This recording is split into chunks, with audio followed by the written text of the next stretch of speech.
Words of our Divine Mother from the book The Mother, Question and Answers of 1953, Volume 5, page 16, question by a sadhak to the mother. The sadhak says, Sweet mother, it is said that the Rishi Vishwamitra also created a new world. For this our Divine Mother says, what did he do? He was not happy with this world and created another, did he? Where is this world? Naturally, the first idea is to be greater than the one who created this world. For one thinks that it is badly done. It is possible, you may say it is done badly. If you believe that you can do better than the divine, I am not saying that you will be wrong. I am saying that you cannot say that you are not ambitious. I do not say they were wrong. I say they are ambitious and nothing else. The proof is that these are people who do good. They are generous, good, disinterested ones, who are the most difficult ones because their ego is formidable. The idea of justice, generosity is so big that there is no place for anything else for the divine there. Before being capable of doing good, one must go deep within oneself and make a very important discovery. It is that one does not exist. There is one thing which exists, that is the divine. And so long as you have not made that discovery, you cannot advance on the path. But it is so hard, a carapace. If you have the philosophical mind, you will ask yourself, what do I call myself? Is it my body? It changes all the time. It is never the same thing. Then is it my feelings? They change so often. Then is it my thoughts? They are built and destroyed continuously. That is not myself. Where is the self? What is it that gives me this sense of continuity? If you continue sincerely, you go back a few years. The problem becomes more and more perplexing. You continue to observe, you tell yourself it is my memory. But even if one loses one's memory, one would be oneself. If one sincerely continues this profound search, there comes a moment when everything disappears and one single thing exists, and that is the divine and the divine presence. Everything disappears, dissolves, everything melts like butter in the sunlight.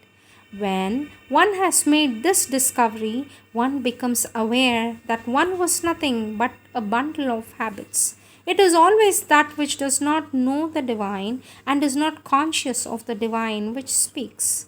In everyone there are these hundreds and hundreds of cells who speak, and in hundreds of complete different ways. Cells, unconscious, changing fluid. The self which speaks today is not the same as yesterday's, and if you look further, the self has disappeared. There is only one who remains, that is the divine. It is the only one that may be seen always the same, and unless you have gone so far. And then the sadhak has another question.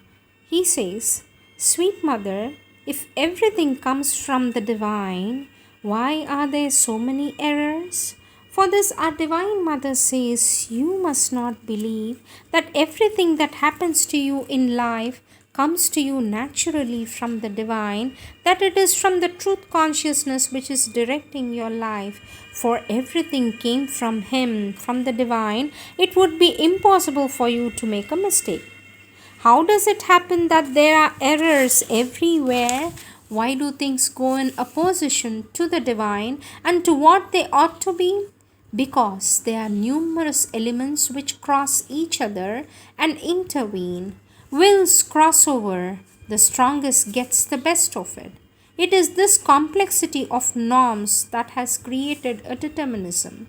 The divine will is completely wielded by this host of things. So I have said here, and then mother takes her book and our Divine Mother says, you must accept all things and only those things that come from the divine, because things can come from concealed desires. The desires work in the subconscious and attract things to you of which possibly you may not recognize the origin, but which do not come from the divine but from the disguised desires. And then our Divine Mother says, if you have a strong desire for something you cannot get, you project your desire outside yourself. It goes off like a tiny personality separated from you and roams about in the world. It will take a little round, more or less large, and return to you, perhaps when you have forgotten it. People who have a kind of passion, who want something that goes out from them like a little thing, a little flame into the surroundings. This little being has its destiny. It roams about in the world, tossed around by other things perhaps. You have forgotten it, but it will never forget that it must bring about that particular result. For days you tell yourself how much I would like to go to that place, to Japan for instance, and see so many things, and your desire goes out from you.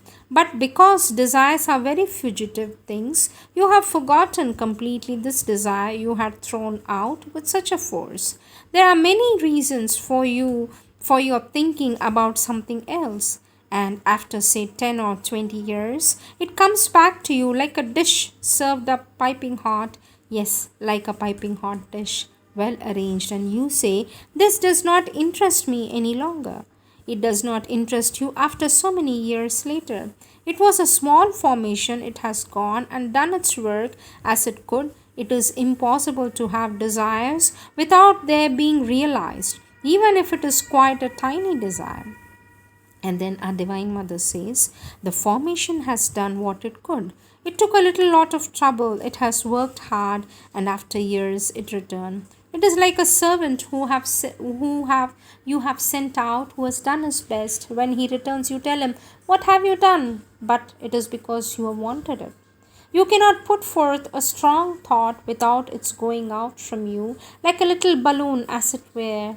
We have certain stories which are not unbelievable, like the one about that miser who thought of nothing but about his money, who has hidden his hoard somewhere and always used to go and see that.